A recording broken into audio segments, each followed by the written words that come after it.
Yes, sir. So, I mean, just only before to start, I want to help to everybody to join to these other code sessions. So the idea with this is remember that if anyone of you guys wants to introduce some topics or something, please contact to us or contact to Srikant here.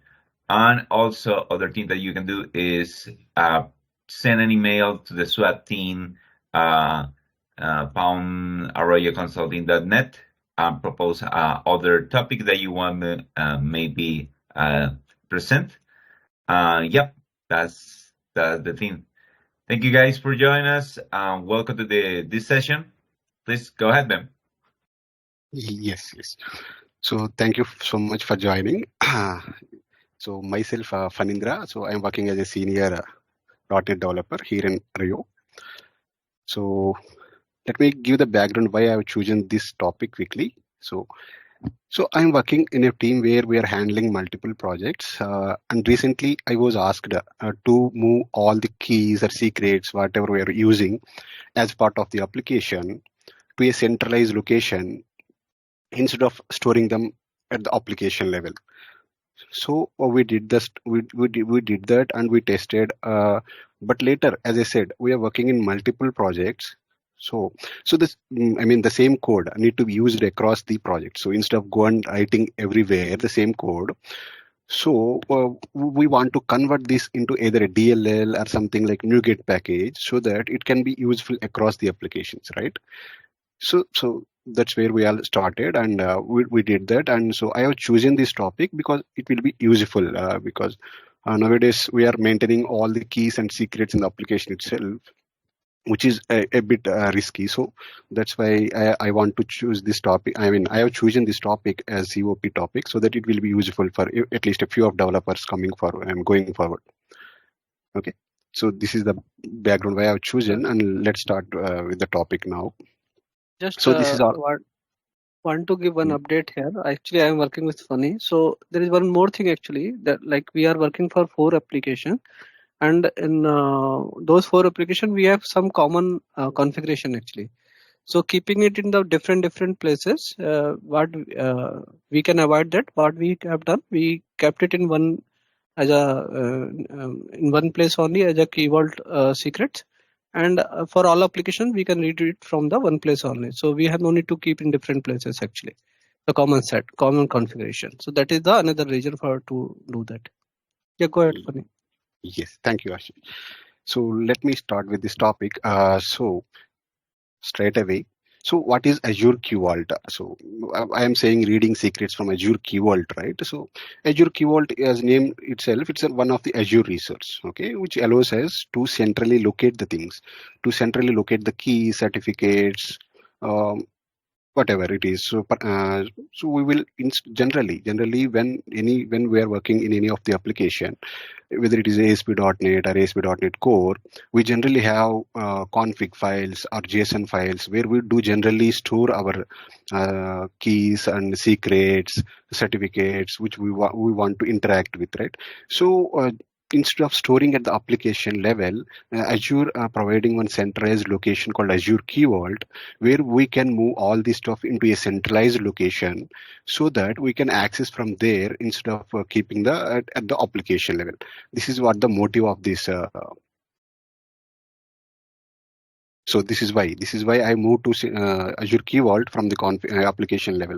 So the first thing is centralizing storage of application secrets. So at one place you can make any number of secrets. You can go ahead and access. I mean, whichever the secrets you want.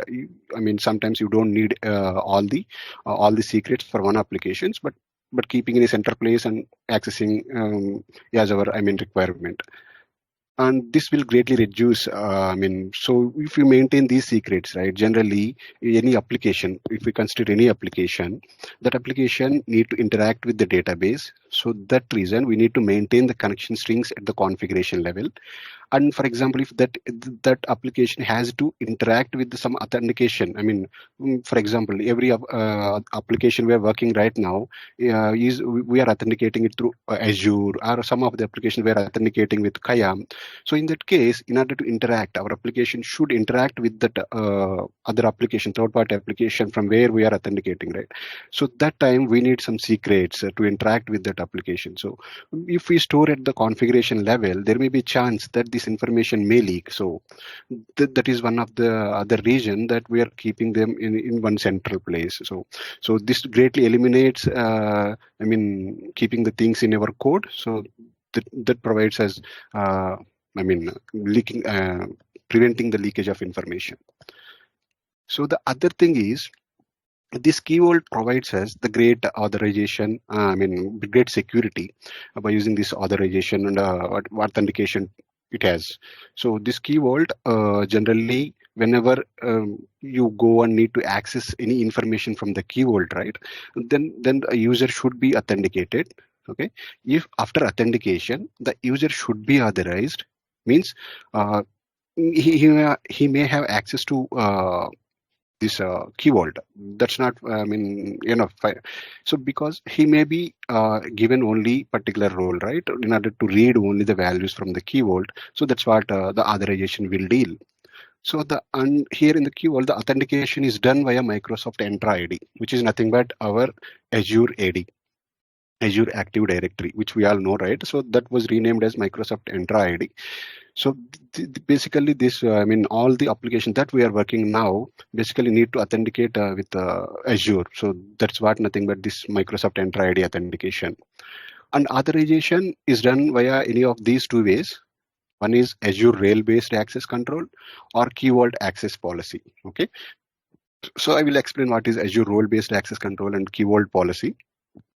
But you guys need to bear with me a bit because I will be a bit oral than practical in this session, because I don't have much access to create these key vaults and apply these policies and everything, because during my task I have connected with the DevOps team and I have taken the help of them to create these Azure key vaults and everything, because I don't have access to create them. So please bear with me for some time. So now I am yes. Sorry. Yes. So I just want to understand, does this also not help in the encryption?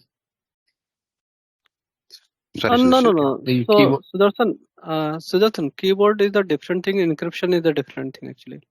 So keyword is nothing but you can save your information in that repository. Right. You can say the centralized repository. So if you want to save it encrypted thing also, you can save it in encrypted format also. Yeah. So that is also you can do that. Yeah. Okay, fine. Thank you. So the next step is creating Azure Key Vault. So as I said, Azure Key Vault is one of the Azure resource, right? So you just need to go to this Azure portal and you just select with, just select with Azure Key Vault, which is come as a resource. So you just need to fill all this basic information. So you have this basic information, access configuration, networking, and then you need to review that and you need to create that Key Vault. So what basic information you generally have, whenever you are going and creating that any Azure resource, right? So generally we have this following information: resource group, you need to select. So for that, you need to create a resource group. Unfortunately, I was not able to create under the subscription I have. So you need to create this key. You just need to enter this Key Vault name and region. So everything, this is the basic configuration for every resource, not only for Key Vault. For any resource you want to create an Azure, this is the basic configuration you need to fill.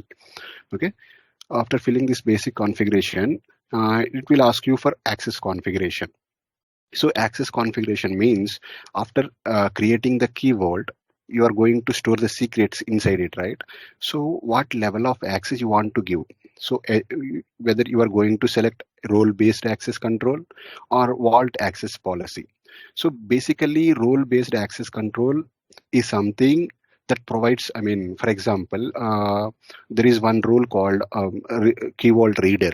So the name itself, if that Key Vault was, if that resource group or something where you assign that as a Key Vault reader, right? So you will get only that particular role, means you are able to read that only. You are not able to update, or you are not able to delete. So you are just able to read that. So that is role based access control. And vault access policy is nothing but we have access policies in Azure. So you can go and create access policies. Similarly, how I am creating here in the creating key vault, right? You go and search for access policy. You will find out access policy. There we can create a group of permissions. Group of permissions means, for example, see under secrets, I have group of permissions: get, list, read, write, something. So you can select multiple, all their checkboxes. You can select multiple permissions, and you can assign that, so that the user who are trying to access this will have all those permissions. So role based, whatever comes under that role, only that permission will be available. But access policy, this is custom. You can define yourself what permissions you need. So these are the two authorizations. So generally recommendation is the role based, because we don't want to give more permissions. So generally, for example, the DevOps team has given me only read only permission, so that I can go and read that keyword. That's it. So, and then networking, how you are going to access public network or only on selected network. So, and then just this creating a keyword.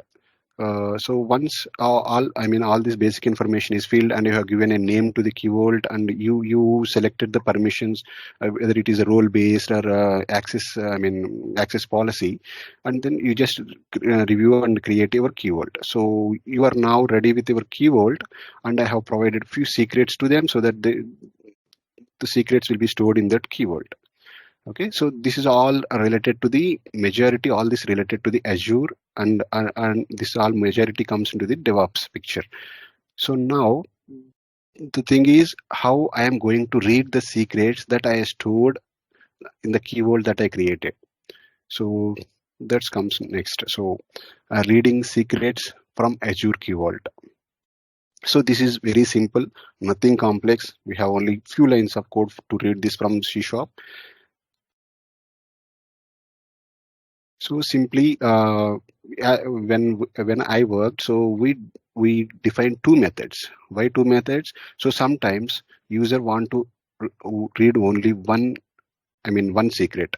So they don't want to retrieve all the secrets. Whatever they know, this is my name, my secret name. I am passing this name. I need to get the value of the secret. That's fine enough for me. I don't need any other secrets from that keyword.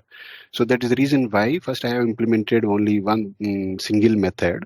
With this method, one method where I'm passing the name, and I am getting the value of that particular secret I stored in the keyword. So here I am, as we are seeing, this secret client, right? We have this secret client. This secret client class has all synchronous and asynchronous methods that need to that help us to read, update, delete, whatever the operations we want to perform on the keyword secrets, right? That all the details we have in this secret client. So the secret client provides us all the methods, synchronous and asynchronous, to perform all the operations on our keyword. So when I create an instance to this secret client, okay, the secret client, it will establish a connection with our keyword. That's why I have provided this keyword URL. When you create a keyword, you will get one URL. So I'm calling this constructor of this secret class, so that it will instantiate for the given keyword. And then I am simply utilizing the method, that predefined method. So I'm passing the secret name, because this method is for the people who want to pass the secret name and get the secret value, only one thing.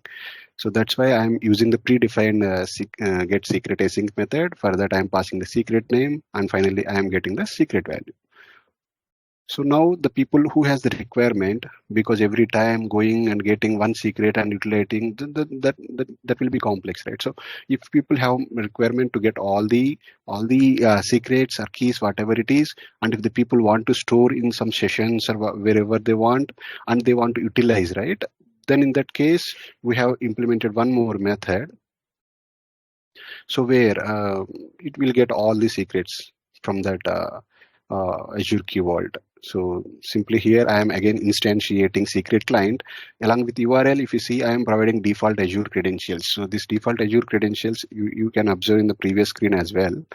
So what this does, this will take as Azure credentials. I mean, in local, it will take my credentials. It will deploy it. It will take the respective credentials. So generally, that what default Azure credential will do.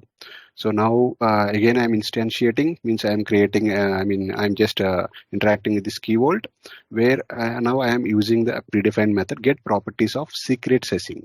Okay, this method will give me all the properties, all the secrets, everything of that key vault, all disabled, enabled. In the key vault, we can, some secrets may be disabled because if they are not useful, we can disable them.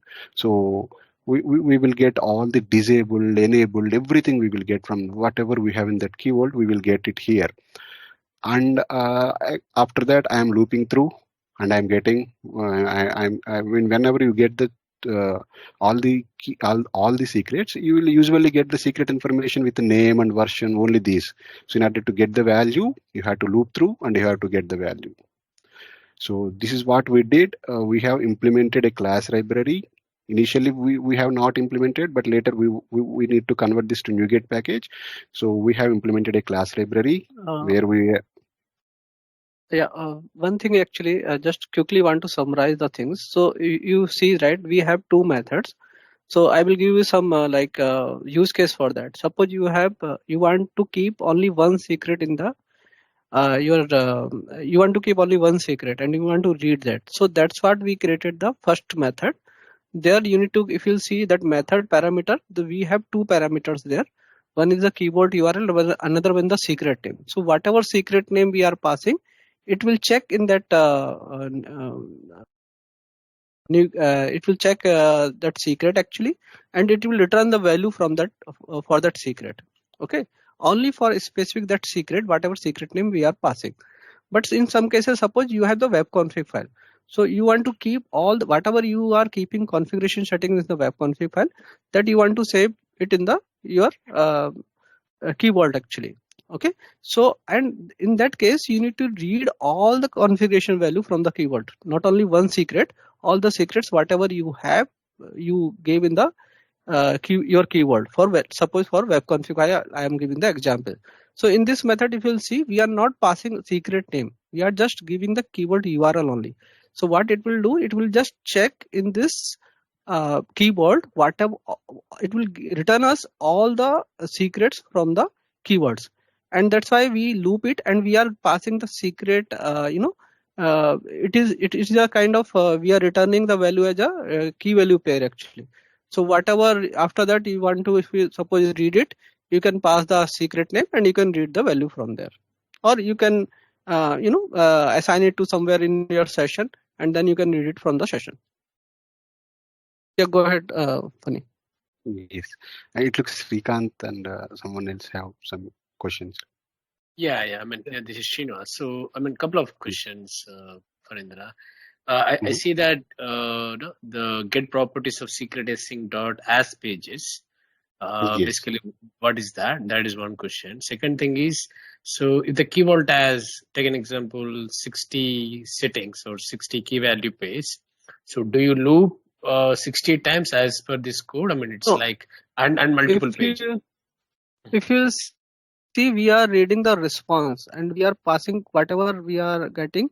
We are returning this as a key value pair, names and can you or if you want, Funny can show you in the code, because we have one code also. He can explain the code.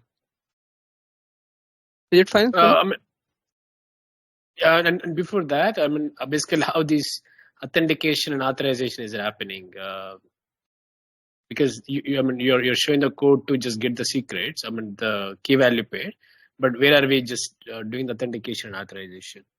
So Srinivas, for that, what DevOps team did in this case, okay, they have applied managed identities. Okay, so when they applied managed identities, the user who already doing the Azure authentication, and if your application itself has access to that key vault, so you don't need any authentication. That's what my intention to say here, because they have created in this case, they have created managed identities. So managed identities is a different concept again in the DevOps. So they have used managed identity. So you don't need to get any access token for a specific user.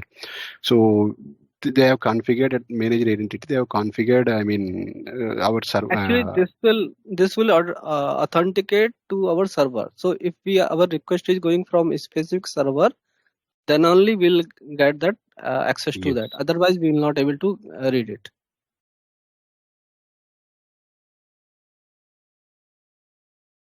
So, Srinivas, this is not user-specific authentication. This is system level, you can say.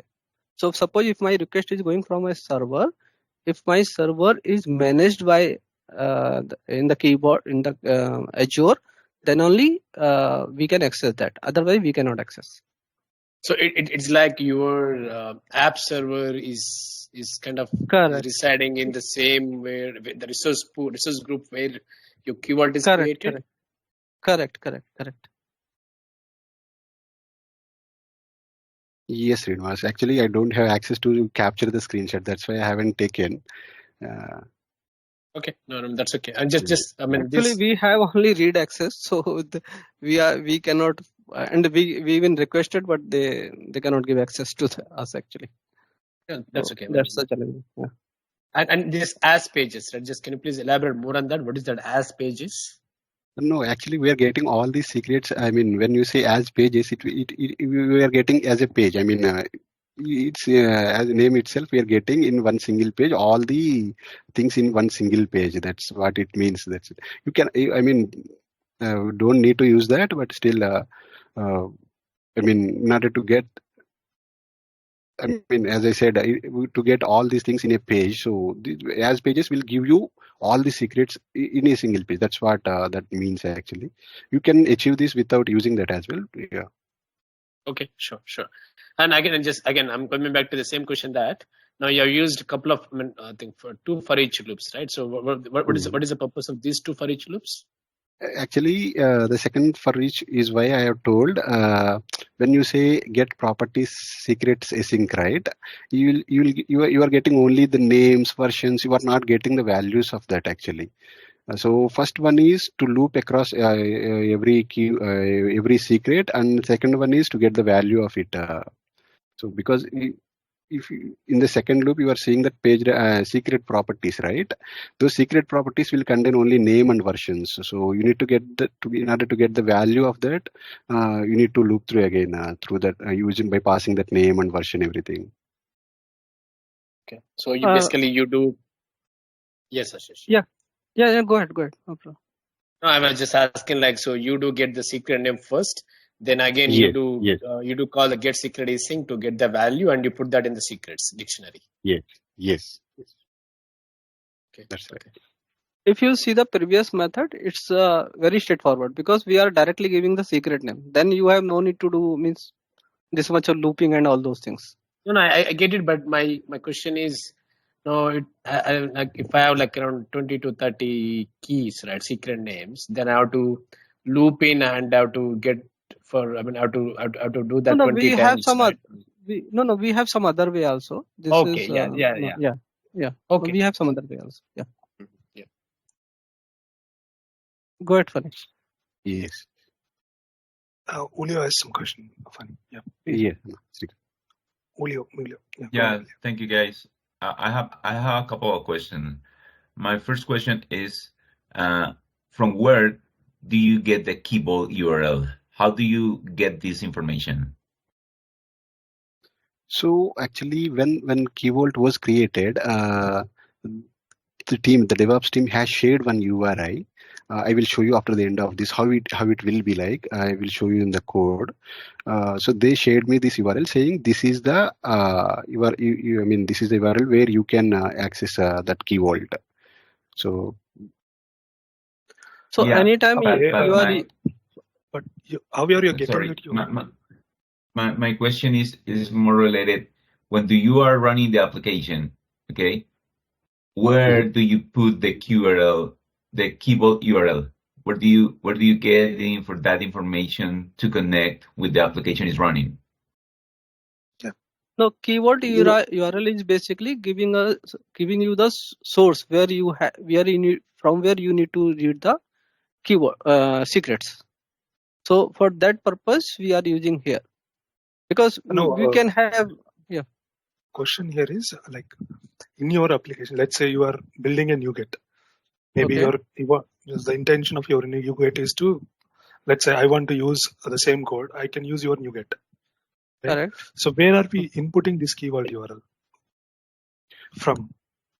That's what. So I will show you, Srikanth. So this QAlt URL, okay.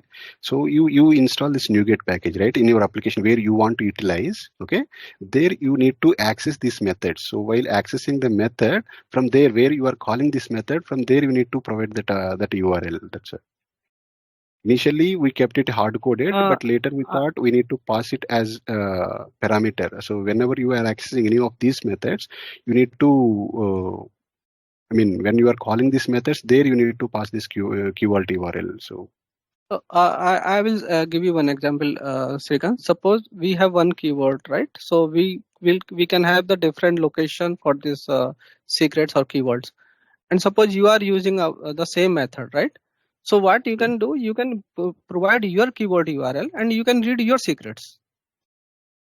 Got it? And that keyword URL, you will find it from the DevOps team, whoever is managing your keywords. So and we'll do one thing. keyword We have the code actually, code walk, and then there Funny can explain you, and maybe then we can take the questions, because that will clear all of your question actually. Yeah, my concern is this, guys. Think that you are running this application in the development environment, okay? So that's suppose that you have to configure in somewhere where is the keyboard URL for the keyboard development, okay? And after that, do you need to change this to QA environment? So the keyboard URL is not the same for development. Is the a QA keyboard URL. If you change to production environment, you have to configure in somewhere what is the keyboard URL for production. Yeah. Where I have to put this keyboard URL. So that's what that. That's what we are this keyword URL we are giving as a parameter. So you can pass that from your config file also, that URL, and you can pass it here. You can read it from your config file and you can pass it here. So this keyboard URL is setting on the app settings configuration file from the application. Correct. Okay. So be aware with that. Yeah, be aware with that kind of things, because the idea is that the app settings is a public information. That some recommendation is you can use the same keyboard in the DevOps process to extract the same keyboard URL from another keyboard. This is the configuration things. I guess that maybe you are doing that in the as a part of the process. And the development and the DevOps, process has to replace that information only when the application is started. That's correct, right? We can read it from different places. That is correct. But one way we are telling, we can read it from the config file. Yeah, you are correct. Yeah, and the second thing is, I suppose that you are doing this implementing a singleton pattern, as you are loading all the secrets on a dictionary, and you are trying to return this information. How do you refresh this information from the keyboard when you get in all the secrets? What that things happen is maybe you need to change, for example, I don't know, a storage account key or other value, and the application is running. This is for actually just for for demo purpose only, or you can say that for session only. But it's not like that we need to keep it in the the here like we are doing in the Oh, key okay, value okay, pair. perfect. So yeah, that depends on the Perfect. application. If you can keep it in session or somewhere. Okay, thank you, thank you. Yeah, yeah. Yes. Go ahead, bro. Yes. So as I already told, because we are working on multiple applications, so the same code needs to be used across the application. So that's where this NuGet package comes into picture. So whatever the code I have shown till now, we have implemented that as a class library because I want to convert that as a NuGet package. Yes. So in order to convert that our code into NuGet package, we have to follow a few things. The first one is we need to select the project properties and we need to navigate to the general tab. Here, you need to check this. When you see generate NuGet package on build, right? There is a checkbox, produce a package file during build operations. So you need to check this checkbox and then you need to give this, provide some package ID. Okay, unique package ID. It should be unique because several, anyway, we have n number of NuGet packages. So your NuGet package ID should be unique. Okay, and then you need to provide a title for your that. And yes, this is one step. And the next one is in the build configuration manager, you need to set our configuration mode to release. So we can run our application in two modes, debug and release. So you need to set this to release mode. And then simple, you need to open your solution and you need to right click and select, you need to run this pack command you are seeing right on the screen. So you need to just select on this pack command. Okay, once you select this pack command, Visual Studio will build the project, okay, and creates the NuGet package. Your NuGet package, once you build this, it will when once you run that pack command, okay, it will create a new pkg file, and that will show you the path of that file will be shown in the output window. Okay, so in my case it was created here. So this is how I have created. This is NuGet pack. This package file, NuGet package file. So I created this NuGet package file. Now I want to utilize this NuGet package file in my multiple applications. So, but I can't do it public because if I do it in NuGet.org, that is public. So that I can't do now. So what we did is, we are utilizing them locally. Okay, utilizing this locally. So in order to utilize this locally means in our application, I want to utilize this locally. So apart from NuGet.org, we have other options to publish it. So just I have created one local folder in my system. Okay, and I have placed my NuGet package in that folder. Okay, then see, I have created a new project. Okay, where I would want to utilize the NuGet package. I have created a new project, and I am opening this package manager settings. Okay, here in the package manager settings, under package sources, you are seeing three options, right? NuGet.org. We know all. Whenever we need to publish it publicly, on Microsoft, so that will go to NuGet.org. But now I want to utilize locally, right? So that is the reason why I updated this package source to my local path. Okay, and I clicked on this update button. Then I am navigating to the packages for solution. Here you can see, because I have updated my local path, on the right side there is a package source drop down, right, from where you need to browse that NuGet package, whether it will be uh, this one NuGet.org, or whether it is from package source or from offline source. So I have selected package source because my keyword, my package was I have stored it locally, right? So when I selected that package source, I'm able to see this key vault, reading secrets from Azure key vault. So then the simple thing is you need to install that, and you need to uh, uh, install that, and you need to access those methods inside that key vault. So this is how we implemented. And in real time, we have implemented one thing. I want to show you that. I'm not sure whether I'm able to share that or not. Give me 1 second.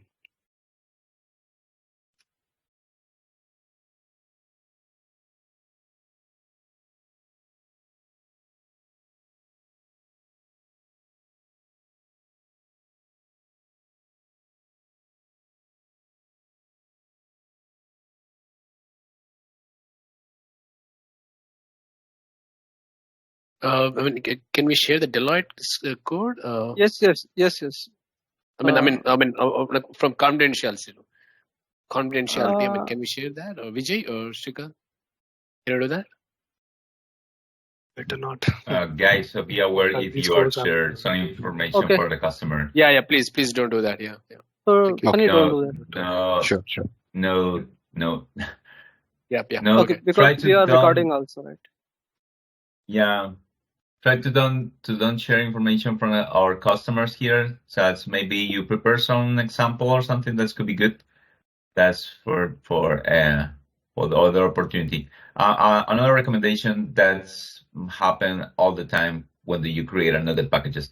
The first mistake that you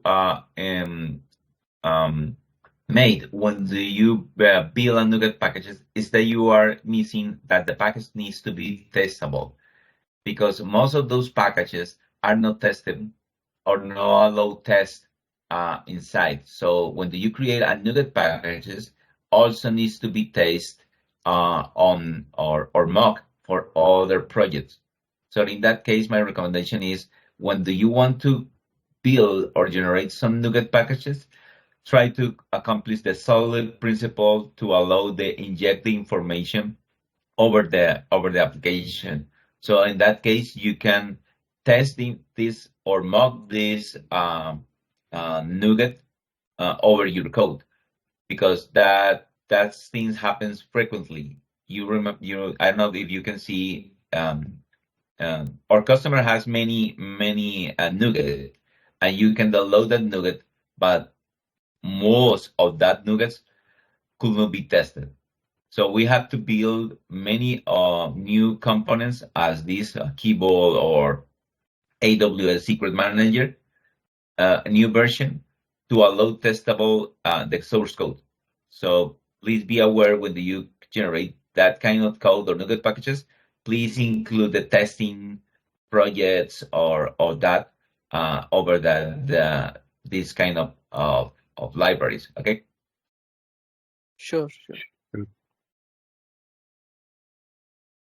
The unfortunate thing is I don't have access to create. I mean, so that's the reason why I have not prepared locally any this example code.